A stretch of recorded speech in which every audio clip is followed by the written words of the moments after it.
ओम शांति ओम शांति। 1969 की मुरली की श्रृंखला में ये मुरली है 16 जुलाई 1969, 16 जुलाई 1969। इस मुरली में बाबा मधुबन के निवासी जो गोपो हैं, गोपो के साथ अव्यक्त बाप दादा रूरेहान कर रहे हैं। तो इस मुरली में बाबा कहते हैं, बच्चे आज किस लिए निमंत्रण दिया है। बाप दादा कहते हैं, बच्चे आज किस लिए निमंत्रण दिया है, मिलने के लिए बुलाया है या कोई और लक्ष्य है। बाबा बच्चों से पूछ रहे हैं, किस लिए निमंत्रण दिया है, मिलने के लिए बुलाया या कोई और लक्ष्य है। आप सभी संगठन में किस निमंत्रण पर आए हो। जितने सभी बच्चे बैठे थे, बाबा पूछ रहे थे, आप सभी इस संगठन में किसके निमंत्रण पर आए हो। मधुबन निवासी गोपों का किस लक्ष्य में ये समागम हुआ है। मधुबन के निवासी जो गोप हैं, उनका किस लक्ष्य से ये समागम हुआ है। बाप दादा तो इसलिए आए हैं कि आप सभी बच्चों का परिवर्तन समारोह है। बाप दादा इसलिए आए हैं कि आप सभी बच्चों का परिवर्तन समारोह है। तो परिवर्तन समारोह पर आए हैं। भट्टी में किस लिए बैठे थे। बाबा पूछते हैं बच्चों से, भट्टी में किस लिए बैठे थे। परिवर्तन के लिए ना, परिवर्तन करना। बाबा ने कहा आपका परिवर्तन समारोह है, अपने आप को चेंज करना है, परिवर्तन करना है, परिवर्तन के लिए। तो आज परिवर्तन समारोह में मिल रहे हैं बाबा।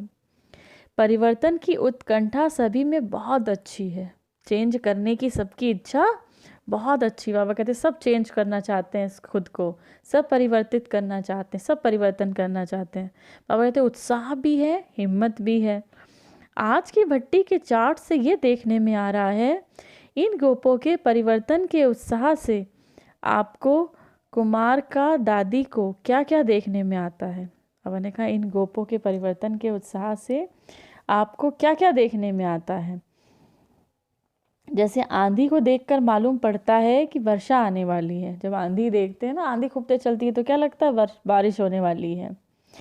वैसे ही इस परिवर्तन के उमंग से आप क्या समझती हो। दादी से बाबा पूछ रहे हैं कि ये जो परिवर्तन का उमंग है, इसको देख के क्या समझती हो, परिवर्तन क्या पहचान देता है। इस परिवर्तन का उमंग खास इस बात की पहचान देता है कि अभी प्रत्यक्षता का समय नज़दीक है। इस परिवर्तन का उमंग, जो ये परिवर्तन के लिए बच्चे में इतनी उमंग है, हम सब परिवर्तन करना चाहते हैं अपने अंदर। हम सब चाहते हैं कि हम चेंज हो जाएं, हमारे अच्छे गुण आ जाएं, हमारे सारे विकार दूर हो जाएं और हमारे अंदर अच्छे गुण आ जाएं। तो हम बाबा के सारे बच्चे यही चाहते हैं कि हमारे अंदर परिवर्तन हो। तो बाबा कहते हैं कि इस परिवर्तन का उमंग खास इस बात का पहचान देता है कि अभी प्रत्यक्षता, अब प्रत्यक्षता का समय, यानी कि अब प्रत्यक्षता का समय नज़दीक है। क्योंकि जब हमारे अंदर परिवर्तन हो जाएगा तो हम प्रत्यक्ष हो सकेंगे ना, डायरेक्ट बाप दादा को अपना फॉलो करके दिखाएंगे कि देखो हम किसके बच्चे हैं। तो प्रत्यक्षता किसकी, बाप दादा की। हम लोग किसको प्रत्यक्ष करेंगे, बाप दादा को प्रत्यक्ष करेंगे। जितना जितना अपने अंदर परिवर्तन लाएंगे, अच्छे गुण लाएंगे, हम अपने बाबा को प्रत्यक्ष करेंगे। तो पहले प्रत्यक्षता होगी, फिर इस सृष्टि पर स्वर्ग प्रख्यात होगा। पहले क्या होगा, प्रत्यक्षता होगी, फिर इस सृष्टि पर स्वर्ग प्रख्यात होगा। तो यह पहचान देता है प्रत्यक्षता की। वर्तमान समय में देखा जाता है हर एक वर्ष अपनी अपनी प्रत्यक्षता प्रत्यक्ष रूप में ला रहे हैं। बाबा ने कहा वर्तमान समय में, प्रेजेंट में अभी देखा जाता है सारे बच्चे अपनी अपनी जो प्रत्यक्षता है, प्रत्यक्षता अर्थात अपना जो रूप है, उसको अब प्रैक्टिकल में ला रहे हैं। अब बाबा ने कहा प्रैक्टिकल रूप में आ रहे हैं अब सब। पहले सब गुप्त थे, पहले सब गुप्त रूप में थे, अब क्या कर रहे हैं, सब प्रैक्टिकल रूप में आ रहे हैं। जो भी हमारे बच्चों के सबके गुण हैं, सब प्रैक्टिकल लेके आ रहे हैं अपनी लाइफ में, प्रत्यक्ष कर रहे हैं उसको। तो पहले गुप्त थे, जैसे सूर्य की रोशनी में सितारे छुपे हुए होते हैं ना, जैसे सूर्य की रोशनी है उसमें सितारे छुप जाते हैं। तो जब सूर्य दूसरे किनारे चला जाता है तो सितारों की चमक प्रत्यक्ष होती है। जब सूर्य दूसरे तरफ चला जाता है तब क्या होता है, सितारों की चमक प्रत्यक्ष होती है। तो अब ज्ञान सूर्य व्यक्त किनारा छोड़ अव्यक्त वतन में खड़े हैं, तो व्यक्त देश में आप सितारों की प्रत्यक्षता देखने में आती है।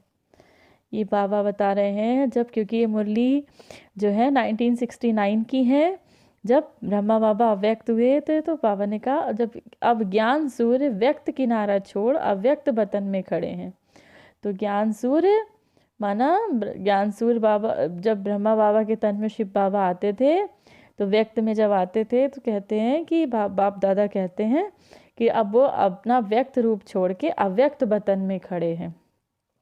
तो व्यक्त देश में आप सितारों की प्रत्यक्षता देखने में आती है। अब ये जो व्यक्त देश है, तो बाबा ने कहा अब बाप दादा हम सब बच्चों को ऊपर से देख रहे हैं। तो बाबा ने कहा अब देखते हैं हम अव्यक्त होने के बाद बाबा ऊपर से देख रहे हैं हम बच्चों को कि अब बाबा कहते हैं अब आपकी प्रत्यक्षता देखने में आती है। तो जैसे सूर्य की रोशनी में कहते हैं सितारे छुप जाते हैं, तो बाबा ने कहा अब जब सूर्य किनारे हुआ तो अब बच्चे दिख रहे हैं। ऐसा ही हो रहा है, आजकल भी ऐसे ही हो रहा है। दादी गुलजार भी अब तो अव्यक्त हो गई हैं। दादी गुलजार के तन में बाप दादा आते थे, वो भी अव्यक्त हो गई हैं।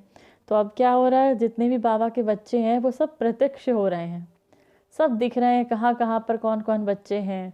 बहुत सारे बच्चे ऑनलाइन भी बन गए हैं बाबा के, तो वो सब बच्चे दिखाई पड़ रहे हैं। तो बाबा कह रहे हैं वो सितारे चमक रहे हैं। तो बाबा कहते हैं बच्चे पहले से अभी एक दो को ज़्यादा पहचानते हो ना। जैसे कहते हैं ना कि एक एक स्टार में दुनिया है, लेकिन ये पता नहीं एक एक स्टार कौन सी दुनिया है। इस आकाश के सितारों में कोई दुनिया नहीं है, लेकिन ये धरती के चैतन्य सितारों में एक एक दुनिया है। बाबा ने कहा जो ये आकाश के सितारे हैं इसमें कोई दुनिया नहीं है, लेकिन जो आप धरती के सितारे हो, बाबा ने हम बच्चों को सितारों का टाइटल दिया है, सितारों की उपाधि दी है। जो आप धरती के सितारे हो उसमें एक एक दुनिया है। अपनी दुनिया का साक्षात्कार होता जाता है। बाबा कहते हैं अपनी दुनिया का साक्षात्कार होता जाता है। थोड़े समय में ही देखेंगे जो संगम का संपूर्ण रूप आप सभी का है। बाबा ने कहा बच्चे थोड़े समय में देखेंगे जो संगम का संपूर्ण रूप है वो आप सभी का है। मालूम है संगम का संपूर्ण रूप कौन सा है? अब बाबा बच्चों से कहते हैं संगम का संपूर्ण रूप कौन सा है? ये संगम युग चल रहा है, इसका संपूर्ण रूप कौन सा है?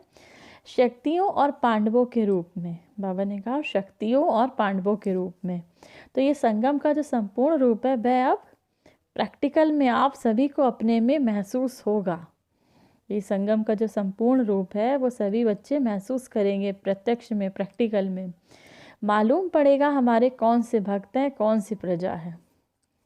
अब बच्चों को धीरे धीरे साक्षात्कार होने लगेंगे हमारे कौन से भक्त हैं और कौन सी प्रजा है। जो प्रजा होगी वह तो नज़दीक आएंगे, जो भक्त होंगे वह आखिरी पिछाड़ी में चरणों पर झुकेंगे। अच्छा, बाबा ने कहा जैसे अभी जो बच्चे हैं प्रैक्टिकल में ये जो संगम का संपूर्ण रूप है उसमें क्या होगा, शक्तियों और पांडवों का है। शक्ति बाबा ने कुमारियों को, माताओं को संज्ञा दी है, और पांडव माना कुमारों को। जितने भी भाई हैं हमारे उनको बाबा पांडव सेना, शक्ति सेना बुलाते हैं। तो बाबा कहते हैं अब जैसे क्या होगा कि जो आप ये जो संगम का संपूर्ण रूप है वह आप प्रत्यक्ष आप सभी को अपने में महसूस होगा। अब धीरे धीरे आने वाले टाइम में, अब तो संगम का बहुत कम टाइम बचा है, तो बाबा कहते हैं अब आपको प्रत्यक्ष रूप महसूस होगा। महसूस कौन सा होगा? मालूम पड़ेगा हमारे कौन से भक्त हैं। तो बाबा ने अभी तो बताया कि अभी जब आप सतयुग में देवता बनोगे, फिर द्वापर में आप ही की पूजा होती है मंदिरों में। मंदिरों में चाहे छोटे से भी छोटे देवता कोई भी हो, हम सबकी ही पूजा होनी है। तो बाबा ने कहा अब जैसे कोई आपको मालूम पड़ने लगेगा धीरे धीरे कौन से हमारे भक्त हैं और कौन सी प्रजा है। सतयुग में अगर आपको राजा बनना है तो कौन सी आपकी प्रजा है? तो बाबा ने कहा उसकी पहचान क्या होगी? प्रजा होगी वह नज़दीक आएंगे, जो आपके पास में होंगे, जो आपके बातों को अच्छे से समझ सकेंगे। जो बाबा के बच्चे हैं जो आपके पास होंगे वो आपकी प्रजा होगी, और जो आपसे थोड़ा सा देर से आएंगे, जो पीछे आएंगे, वह भक्त होंगे। तो हर एक सितारे के अंदर जो राजधानी अथवा दुनिया बनी हुई है वह प्रत्यक्ष रूप लेगी। जब वह प्रत्यक्षता होगी तब सभी अहो प्रभु का नारा लगाएंगे। बाबा ने कहा हर एक सितारे में, हर एक बाबा के बच्चे में प्रत्यक्ष रूप दिखाई देगा, तो वह जितने भी सब जब सभी फिर नारा लगाएंगे। जब प्रत्यक्षता होगी, जब सब प्रैक्टिकल रूप में दिखेंगे बाबा के बच्चे, जब सितारे के रूप में चमकेंगे, तब सब क्या नारा लगाएंगे? अहो प्रभु का नारा लगेगा चारों तरफ। अब यह समय नज़दीक आ रहा है। ये बाबा ने 69 में कहा था, ये समय बहुत नज़दीक आ रहा है। इसीलिए आप जल्दी परिवर्तन को लाना है। आप रचिता हो ना, जैसे रचिता होगा वैसे ही रचना होगी। बाबा ने सब बच्चों को रचिता का टाइटल दिया, आप लोग रचिता हो, आप रचते हो। हमने बाबा का ज्ञान सुना, अब हम दूसरों को सुनाएंगे। तो बाबा ने कहा आप रचिता हो ना, आप रचते हो, तो जैसे आप रचोगे वैसे ही आपकी रचना होगी। रचिता को अपनी रचना का ध्यान रखना है। इस समय पर बाप दादा को भी हर्ष हो रहा है। बाबा कहते हैं इस समय बाप दादा को भी हर्ष हो रहा है। स्नेह और साहस, ये दो चीज़ देखकर बाबा हर्षित होते हैं। स्नेह, प्यार और आपकी हिम्मत, साहस को देख के बाप दादा बहुत हर्षित होते हैं। हर एक में प्रेम और साहस है।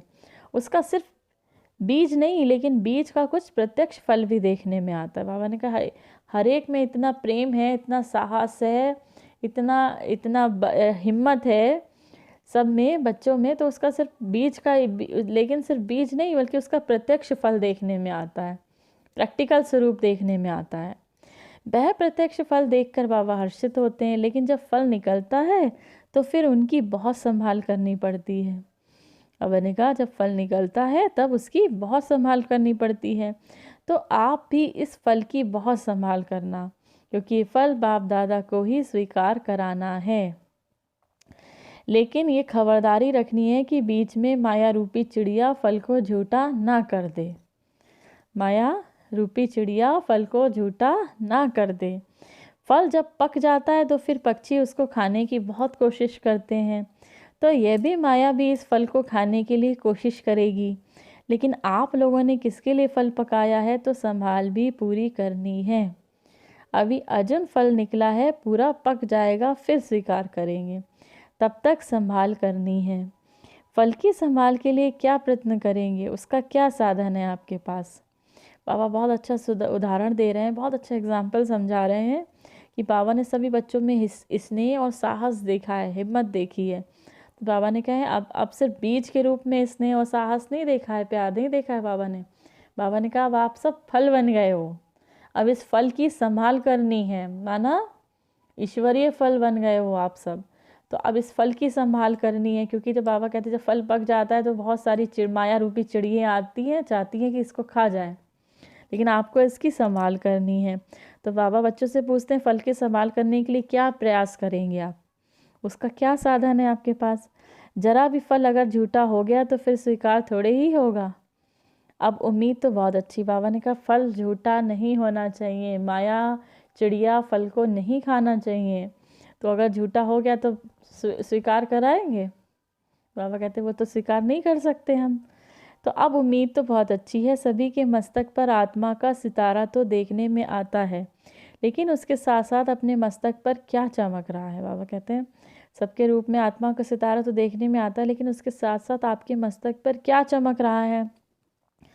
उम्मीदों का सितारा चमकता हुआ बाप दादा देख रहे हैं।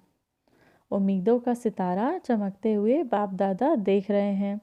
सिर्फ इस सितारे के आगे बादल को आने नहीं देना, नहीं तो सितारा छिप जाएगा। ये जो उम्मीद का सितारा चमकता हुआ देखने में आ रहा है, उसकी परवरिश करते रहना। बाबा ने कहा आपका उम्मीदों का सितारा चमकता हुआ बाप दादा देख रहे हैं, सिर्फ इस सितारे के आगे बादल को आने नहीं देना, नहीं तो सितारा छुप जाएगा। ये जो उम्मीद का सितारा चमकता हुआ देखने में आ रहा है, बाबा का हर किसी के मस्तक में उम्मीद का सितारा देख रहे हैं, तो उसकी परवरिश करते रहना। कभी भी कोई कार्य में, चाहे स्थूल हो चाहे सूक्ष्म हो, एक तो कभी साहस नहीं छोड़ना। बाबा बच्चों से समझा रहे हैं क्या करना, चाहे कोई भी कार्य हो, चाहे स्थूल हो चाहे सूक्ष्म हो, कभी भी साहस नहीं छोड़ना। दूसरा आपस में स्नेह रखना, कायम रखना। एक तो कभी साहस नहीं छोड़ना, दूसरा आपस में स्नेह कायम रखना, तो फिर पांडवों की जय जयकार हो जाएगी। बाबा बहुत अच्छा समझा रहे हैं बच्चों को, चाहे स्थूल हो चाहे सूक्ष्म कोई भी कार्य कर रहे हो, तो एक तो साहस नहीं छोड़ना, हिम्मत नहीं छोड़ना है अपनी। दूसरा आपस में जब भी कोई कार्य करो तो प्रेम से करना, स्नेह से कायम करना, तो पांडवों की जय जयकार हो जाएगी। जय जयकार के नारे सुनने में आएंगे।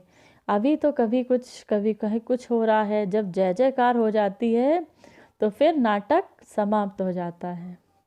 ये जो सृष्टि रूपी नाटक चल रहा है, ड्रामा जो चल रहा है, बाबा ने कहा जब ये अंत में कब जब जय जयकार हो जाएगी सब बाबा के बच्चों की, तो फिर ये नाटक समाप्त हो जाता है। फिर आप सभी की अव्यक्त स्थिति का झंडा दूर से देखने में आएगा। आप सभी की अव्यक्त स्थिति का झंडा दूर से देखने में आएगा। आप सभी की अव्यक्त एकरस स्थिति का झंडा सारी दुनिया को लहराता हुआ देखने में आएगा। आप सभी की अव्यक्त एकरस स्थिति का झंडा सारी दुनिया को लहराता हुआ देखने में आएगा। आज जो ये परिवर्तन की प्रतिज्ञा का कंगन बांधा है, ये अविनाशी रखना, कंगन उतारना नहीं है। बाबा ने कहा, आज बच्चों से बात कर रहे हैं बाबा, बाप दादा कहते हैं आज ये परिवर्तन की प्रतिज्ञा का कंगन बांधा है कि हम अपने आप को परिवर्तित करेंगे। ये प्रतिज्ञा ली है बच्चों ने बाबा के सामने। बच्चे प्रतिज्ञा करते हैं कि बाबा हम ये प्रतिज्ञा करते हैं कि अपने अंदर हम ये परिवर्तन लाएंगे, इस विकार को छोड़ेंगे। तो बाबा कहते हैं कि जो परिवर्तन का कंगन बांधा है, ये अविनाशी रखना, इस कंगन को कभी उतारना नहीं है। अपने आप को बदलना है, अपने आप को परिवर्तित करना है। कोई भी कंगन बांधते हैं तो जब तक ये वह कार्य सफल ना हो तब तक उतार नहीं सकते हैं। बाबा ने कहा कोई भी कंगन जब बांधते हैं तब तक वह कार्य सफल ना हो तब तक उतार नहीं सकते। तो ये कंगन भी कभी उतारना नहीं है। कौन सा कंगन? जो हमने प्रतिज्ञा ली है, बाबा हम आज से ये चीज़ छोड़ेंगे, हम इन विकारों को छोड़ेंगे, बाबा हम आपके ही बनकर रहेंगे। तो बाबा ने कहा ये कंगन कभी नहीं उतारना है। आगे चलकर बहुत अच्छी सीनरियाँ आएंगी, लेकिन वह सीनरियाँ आपका परिवर्तन ही नज़दीक लाएंगी। बाबा ने कहा भी बहुत अच्छी अच्छी सीन्स आने बाकी हैं, सीन आएंगे, सीनरियाँ बहुत अच्छी अच्छी आएंगी, लेकिन वह सीनरियाँ आपका परिवर्तन ही नज़दीक लाएंगी। अपनी वैल्यू का भी पता पड़ेगा। जब अपनी वैल्यू का पता पड़ेगा तब नशा चढ़ेगा। बाबा ने कहा अपनी वैल्यू का भी पता चलेगा कि आप बच्चों की कितनी वैल्यू है। बाबा तो हम सबको नूरे रतन, दिल तख्त नशीन, कितने अच्छे अच्छे टाइटल देते हैं, धरती के सितारे, पता नहीं बाबा हम लोगों को कितना प्यार से क्या क्या टाइटल्स देते हैं। तो बाबा कहते हैं जब तुम बच्चों को अपनी वैल्यू का पता चलेगा कि तुम कितने मूल्यवान हो। बाबा कहते हैं मेरा लास्ट से लास्ट भी बच्चा मेरा मुझे सबसे प्रिय है। क्यों? वो भी इतना प्रिय है, बाबा कहते हैं उससे इतना कोई, चाहे प्रधानमंत्री हो, चाहे कोई मुख्यमंत्री हो किसी देश का, उससे भी अधिक वो बच्चा मुझे प्रिय है, उससे भी अधिक वो बच्चा मेरे लिए अमूल्य है। क्योंकि उसने क्या किया? उसने बापा को पहचाना, उसने बाप दादा को पहचाना, बाबा को पहचान के उनका बन गया।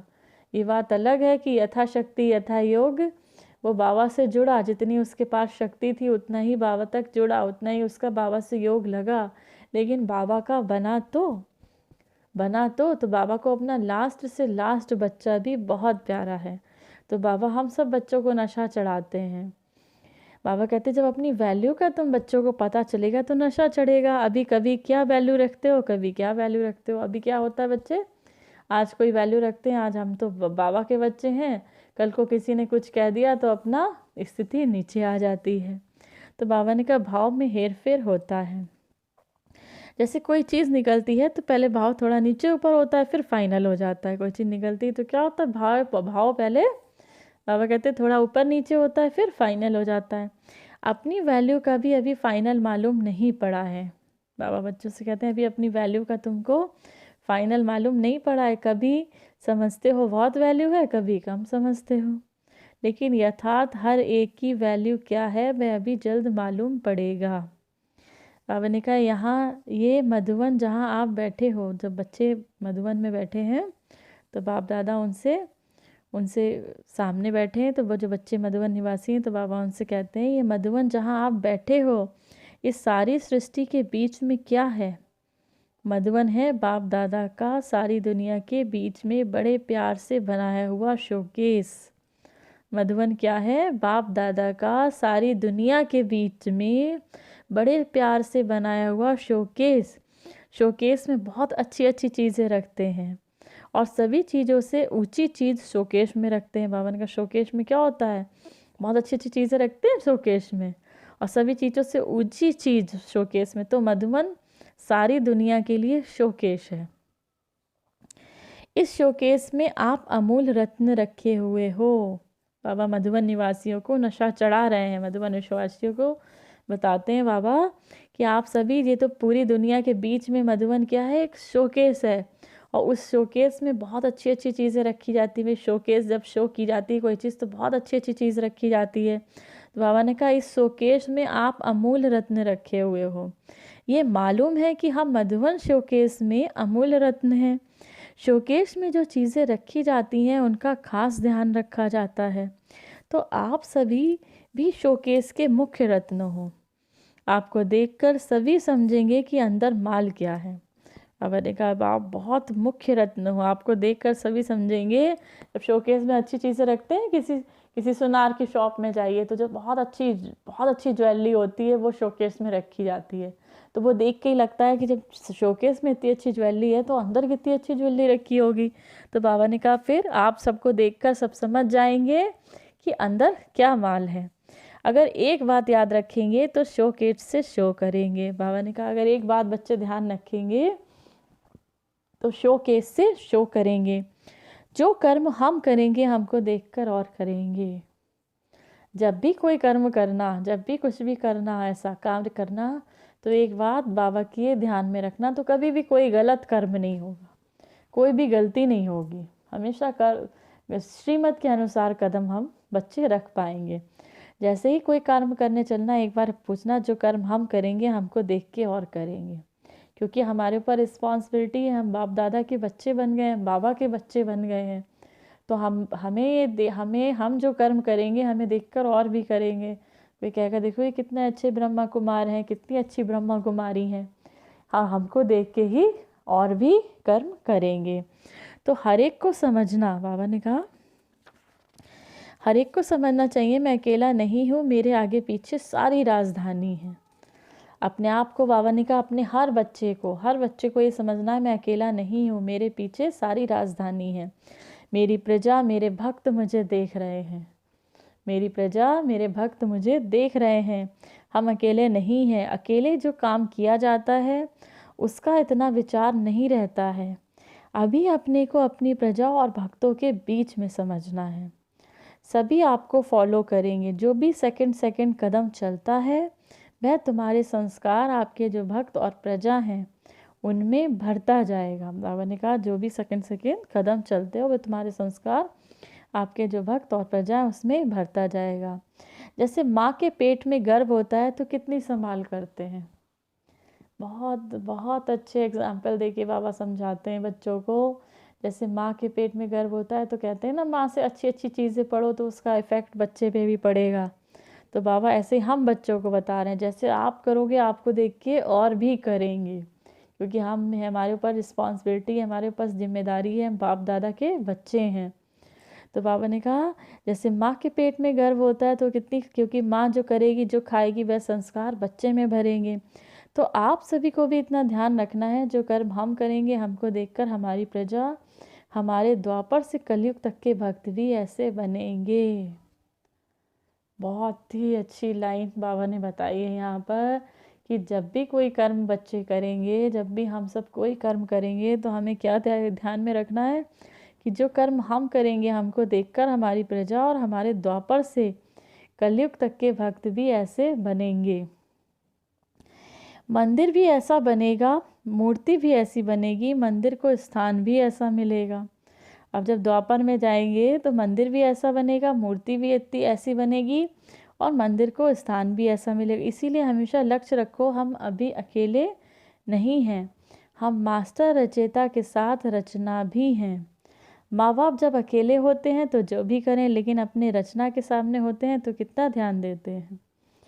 देखिए बाबा ने दूसरा एग्जाम्पल यहाँ पे दिया, कितना अच्छा बहुत प्यारा एग्जाम्पल दिया। एक तो बाबा ने माँ का दिया, दूसरा बाबा ने बताया जब माँ बाप जब अकेले होते हैं तब क्या करते थे, जो भी करें, लेकिन जब अपनी रचना के सामने होते हैं, अपने बच्चों के सामने होते हैं तो ध्यान देते हैं कि ऐसा कोई शब्द नहीं बोलना है जो बच्चा हमारा सीख जाए, क्योंकि अगर हम बोलेंगे तो हमें देख के बच्चा भी सीखेगा। अगर हम लड़ाई करेंगे तो हमें देख के बच्चा भी लड़ाई सीखेगा। अगर हम गुस्सा करेंगे तो हमारे गुस्से को देखकर बच्चा भी गुस्सा करना सीखेगा। तो हर माँ बाप ये सोचते हैं कि ऐसा ना हो, जो कुछ ऐसा हमसे गलती ना हो जो बच्चा हमसे सीख जाए। तो बाबा ने कहा बाबा कहते हैं जब माँ बाप अकेले होते हैं तो जो भी करें, लेकिन अपनी रचना के सामने होते हैं तो बहुत ध्यान देते हैं, बच्चों के सामने होते हैं। तो आप भी रचयिता हो, बाबा ने कहा अपने आप को रचयिता समझो। तो आप भी तो जो रचयिता करेंगे वही रचना करेगी।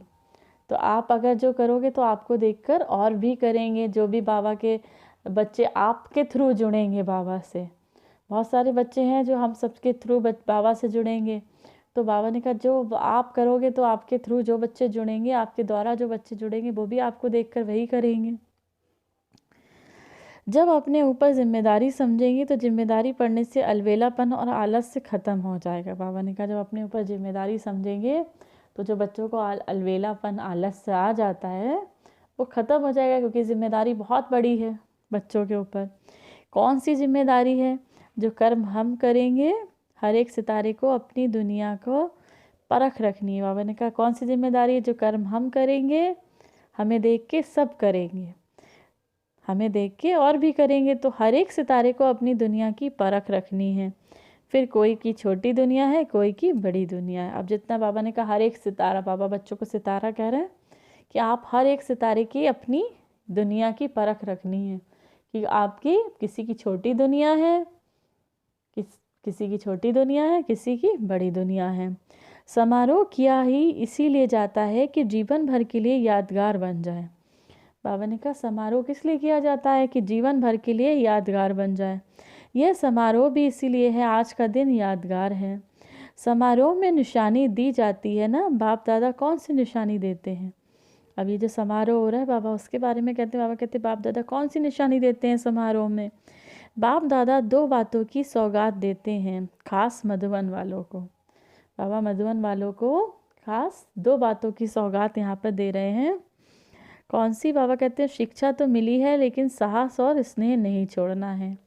बाबा ने कहा बाबा से शिक्षा तो बहुत मिली है लेकिन साहस और स्नेह को नहीं छोड़ना है। सौगात क्या दे रहे हैं? पहली सौगात बाबा दे रहे हैं बच्चों को एक ही लगन में हर वक्त रहना है। सौगात में बाबा बच्चों को दे रहे हैं। बाबा कहते हैं खास मधुबन निवासी के लिए है, लेकिन हमारी बाबा की मुरली हम तो कहते हैं हम सभी बच्चों के लिए है। यहाँ पर ज़रूर मधुबन निवासी बाबा के सामने बैठे हैं, लेकिन ये बात हम हर एक बच्चे के लिए है। तो बाबा सौगात क्या हम सब बच्चों को देते हैं? एक ही लगन में हर वक्त रहना, हमारा तो एक दूसरा ना कोई। एक ही लगन में हम सब बच्चों को रहना है कि हमारा तो एक शिव बाबा और दूसरा ना कोई। दूसरी बाबा ने कहा इकोनॉमी रहना, एक की याद और एकानॉमी, ये दो सौगात आज की समारोह की है। कितना भी कोई अपनी तरफ खींचे लेकिन एक के सिवाय दूसरा ना कोई, ये है मनसा की बात। और एकानॉमी है कर्मणा। तो मनसा और कर्मणा दोनों ही ठीक रहेंगी तो बाड़ी ठीक रहेगी। ये दो बातें खास ध्यान में रखनी है। जैसे साकार रूप में भी देखा ना, एक लगन और एकानॉमी। इसीलिए याद है मंत्र कौन सा सुनाते थे? कम खर्च वाला नशीन। एकानॉमी के साथ ये मंत्र भी नहीं भूलना। एकानॉमी भी हो, साथ साथ जितनी एकानॉमी उतना ही फ़क्र दिल भी हो। फ़क्र दिल में एकानॉमी समाई हो, इसका कहा जाता है कम खर्च वाला नशीन। इकोनॉमी बाबा बता रहे हैं, इकोनॉमी माना कम खर्च वाला नशीन। कम खर्च करना है, अपने आप को सिंपल साधारण रूप से रहना है। तो बाबा कहते हैं एक तो इकोनॉमी रहना है, दूसरा मेरा तो बस एक शिव बाबा, दूसरा ना कोई। तो आप और सभी के एक्स्ट्रा भाग्यशाली हो। क्यों? बाबा कहते हैं आप और सभी से, मधुबन निवासियों से बाबा कहते हैं, बाबा तो सभी को नशा चढ़ाते हैं। जिस भी स्टेट के बच्चे जाते हैं, जो भी बच्चा सामने आता है बाबा उसको, हर एक बच्चे को अलग अलग, क्योंकि बाबा अपने सब बच्चों की क्वालिटी जानता है। तो बाबा हम सभी को नशा चढ़ाते हैं। तो यहाँ पे जो मधुबन निवासी बैठे, बाबा कहते हैं आप और सभी से एक्स्ट्रा भाग्यशाली हो। क्यों? कहते हैं ना जिनके घर में बहुत मेहमान आते हैं वे बहुत भाग्यशाली होते हैं। तो बाबा ने कहा मधुबन निवासी क्यों एक्स्ट्रा भाग्यशाली हैं? कहते हैं जिनके घर में बहुत सारे मेहमान आते हैं वह बहुत भाग्यशाली होते हैं। तो तुम एक्स्ट्रा भाग्यशाली हो क्योंकि सभी से ज़्यादा मेहमान यहाँ आते हैं। लेकिन मेहमान निवाजी भी करनी पड़ती है। अब जब मेहमान आते हैं सबसे ज़्यादा मधुबन में ही जाते हैं बच्चे बाबा के। तो जब बाबा कहते हैं जब मेहमान नवाजी करनी हो पड़ती है, मेहमान नवाजी ऐसी करनी है जो अपने घर से पूरा जीवन ही मेहमान हो जाए। आपकी मेहमान नवाजी उनको सदा के लिए मेहमान बना दे। बाप दादा साकार में ये कर दिखाते थे। एक दिन की मेहमान नवाजी में पूरे जीवन के मेहमान बनाना। बाबा ने कहा एक दिन की मेहमान नवाजी आप इतना उनका सत्कार करें, उतना बाबा के प्यार से उन्हें भरें कि वो पूरे जीवन के लिए मेहमान उनको बनाना, वो आए, बार बार आए, बाबा के मधुवन बार बार आए। तो ऐसी मेहमान नवाजी करनी है। इसको कहा जाता है सन शोज फादर। इसको कहा जाता है सन शोज फादर। तो अच्छा, बाबा कहते हैं इस क्लास के अंदर सभी से ज़्यादा पुरुषार्थी कौन है, नंबर 1 कौन है? 1-2 से सभी अच्छे हैं, ये तो कमाल है। यही ग्रुप है जो सभी ने नंबर 1 नंबर उठाया है, क्योंकि कोई ने किस बात में विशेष पुरुषार्थ किया है, कोई ने किस बात में किया है। कोई बाबा का बच्चा किस बात में विशेष पुरुषार्थ करता है, कोई किस बात में। इसीलिए सभी नंबर 1 है। इस ग्रुप में ये नंबर 1 का ठप्पा अपने ऊपर लगाया है। तो ये नंबर 1 का ठप्पा नहीं भूलना। बाबा ने कहा मुख्य 4 बातें नहीं भूलनी है। अब बाबा बच्चों को बता रहे हैं 4 बातें नहीं भूलनी है। पहला शिक्षा, बाप दादा की शिक्षा। दूसरा सावधानी। सावधानी कैसी? माया से सावधान रहना है। ठप्पा ठप्पा। चौथा 1-2 को आगे और उन्नति को पाना। तो ठप्पा कैसा? नंबर 1 का ठप्पा। बाबा ने कहा एक तो शिक्षा, बाप दादा की शिक्षा, सावधानी, माया से सावधानी, ठप्पा माना नंबर 1 का ठप्पा, और चौथा 1-2 को आगे कर उन्नति को पाना। 1-2 को अपने से और आगे बढ़ाना और उन्नति को पाना। ये 4 बातें कभी नहीं भूलनी है। अच्छा, ये थी मीठे मीठे प्यारे प्यारे बाबा की बहुत सुंदर मुरली, जो कि 16 जुलाई 1969 की थी। अब हम इस मुरली से कुछ अच्छे अच्छे पॉइंट्स आपको सुनाते हैं। बाबा तो वैसे आज इस मुरली में मधुबन निवासियों से बात कर रहे हैं, लेकिन हमें तो लगता है कि एक एक मुरली बाबा अपने हर एक बच्चे के लिए होती है।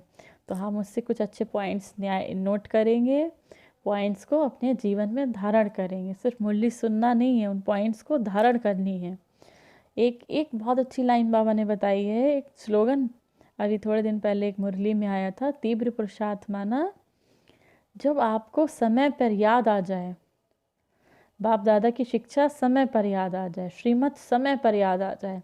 जैसे एग्जाम्पल, अगर कोई सामने ऐसी सिचुएशन आती है जहाँ पे आपको गुस्सा आ जाती है, लेकिन आपको तुरंत श्रीमत पे बाबा की बात याद आ जाती है कि गुस्सा नहीं करना है, तो फिर बाबा ने कहा उससे कहते हैं तीव्र पुरुषार्थ, क्योंकि आपने उस टाइम पर उस शस्त्र का यूज़ कर दिया। बाबा जिसको अस्त्र शस्त्र कहते हैं, हमारी शक्तियाँ हैं ना ये, तो बाबा जिसको अस्त्र शस्त्र कहते हैं, तो हमने उस वक्त यूज़ कर दिया उस श्रीमत की बाबा की, और हमने अपने मन को शांत कर लिया। तो बाबा ने कहा तीव्र पुरुषार्थ अर्थात जब समय पर श्रीमत याद आ जाए।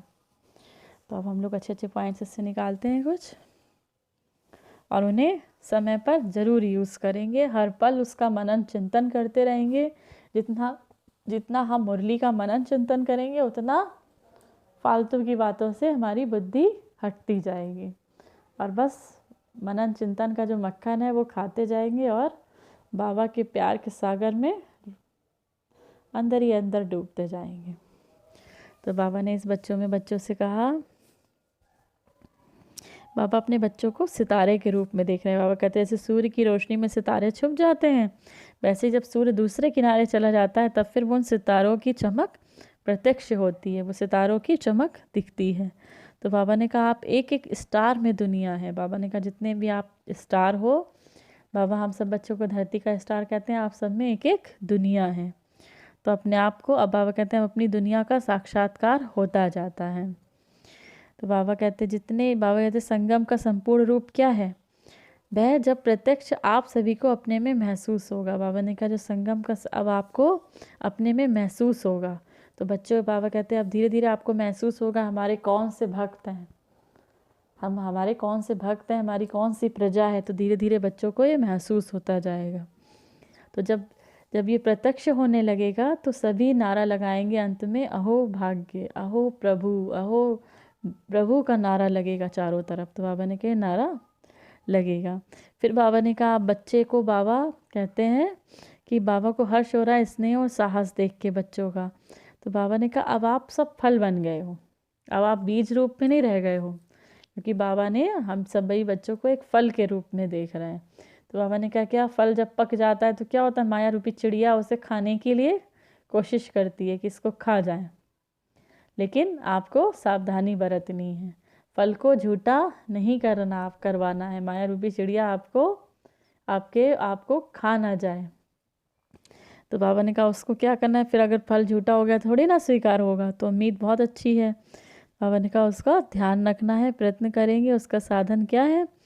तो बाबा ने कहा सभी अपने आप को चाहे स्थूल में चाहे सूक्ष्म में, एक तो साहस कभी नहीं छोड़ना है, कोई भी प्रॉब्लम हो, कुछ भी स्थिति हो, कैसी भी हो, छोटा कार हो बड़ा हो, उसमें साहस नहीं छोड़ना है।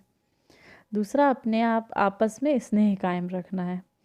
बाबा ने कहा आपस में स्नेह रखना है और चाहे हिम्मत नहीं छोड़नी है, माया से डरना नहीं है।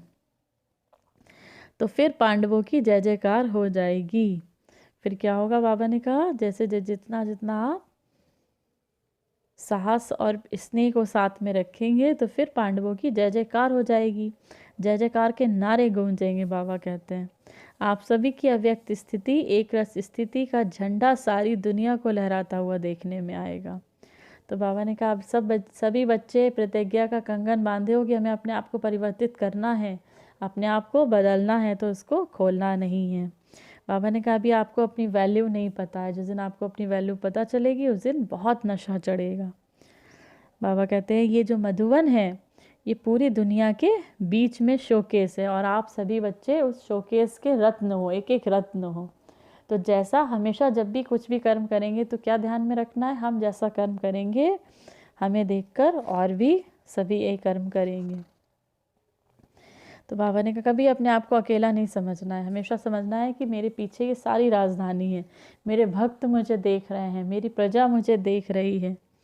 तो जैसा जैसे हम कर्म, बाबा ने एग्जाम्पल भी बहुत अच्छे अच्छे दिए हैं इसमें कि जब माँ के पेट में गर्भ होता है तो कितनी संभाल करते हैं, कितना ध्यान देती है माँ कि हम जैसा सोचेंगे जैसा खाएंगे वैसा ही बच्चा बनेगा, जो विचार हमारे रहेंगे, अच्छी अच्छी बुक्स पढ़ें तो उसी तरह के संस्कार बच्चे में। ऐसे ही हम सभी बच्चों को सोचना है जैसा हम कम करेंगे, जैसा जैसा हम व्यवहार करेंगे हमें देखकर और भी करेंगे, वो भी सोचेंगे कि अरे कहाँ से जुड़ गए आप, आपका इतना व्यवहार कैसे बदल गया, आपको तो पहले बहुत गुस्सा आता था, आप तो बहुत शांत स्वरूप निकल हो गए, तो अब हम भी शांत, तो आपकी जो शांति के वाइब्रेशंस निकलेंगे उनसे वो सब भी परिवर्तित होंगे। बाबा ने कहा जैसे माँ का होता है वैसे ही आपको भी अपने कर्म को ध्यान में रखना है। दूसरा एग्जाम्पल बाबा कहते हैं जैसे माँ बाप होते हैं अकेले होते हैं तो बहुत अच्छे से रहते हैं, अब किस तरह से भी रह सकते हैं, लेकिन जब अच्छे से लेकिन जब बच्चों के सामने होते हैं तो और अच्छे से बाबा रहते, कहते हैं और अच्छे से उन ध्यान रखते हैं कि कोई ऐसा गलती ना हो जाए जिससे बच्चा वो चीज़ें सीखे।